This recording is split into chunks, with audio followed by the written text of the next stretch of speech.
सीतानगर यांचं वैशिष्ट्य म्हणजे अत्यंत संयम.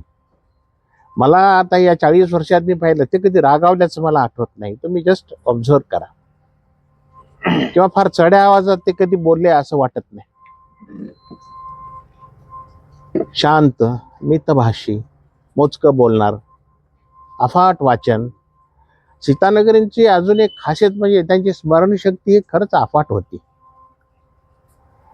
परमेश्वरानं माणसाला विस्मरण शक्ती दिली आणि स्मरण शक्ती दिली. विस्मरण शक्ती दिली म्हणून आपला मेंदू फॉर्मॅट होत असतो. सीतानगरींची स्मरण शक्ती, वाचनाची आवड, आणि मलाही अशी आवड आहे म्हणून ते मला गेले की घरी फोन करायचे. 52-55 वर्षाची आरोग्य सेवा, लाखो रुग्ण त्यांनी पाहिले असतील. त्यांच्या ज्ञानानुसार, अनुभवानुसार त्यांनी लाखो लोकांना वेदनामुक्तही केले. मला असं म्हणायचं की समाजाचा आज कृतज्ञता निर्देशांक कमी आहे. Gratitude is on the down side. पण प्रत्येक डॉक्टरच्या जीवनात असा थोडासा का होईना क्षण येतो. भले व्यापारामध्ये लोक पावत्या वेगळ्या देतात, कोणी जीएसटीची देते, कोणी विदाऊट जीएसटीची देते, पण एखाद्याचं कल्याण रुग्णाचं डॉक्टरच्या हातून झालं असेल तर डॉक्टरला पावती मिळते. मृत्यूच्या ठिकाणी मिळते, अंत्यविधीच्या ठिकाणी मिळते.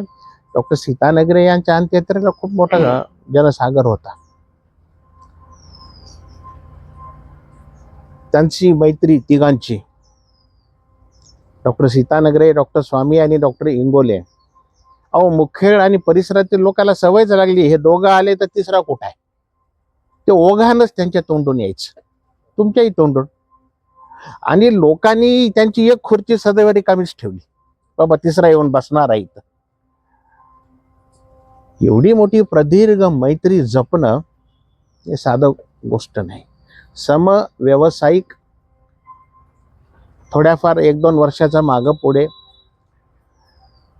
कुठलीही मैत्री त्याग, सहनशीलता आणि सामंजस्य याच्यावर टिकून राहते.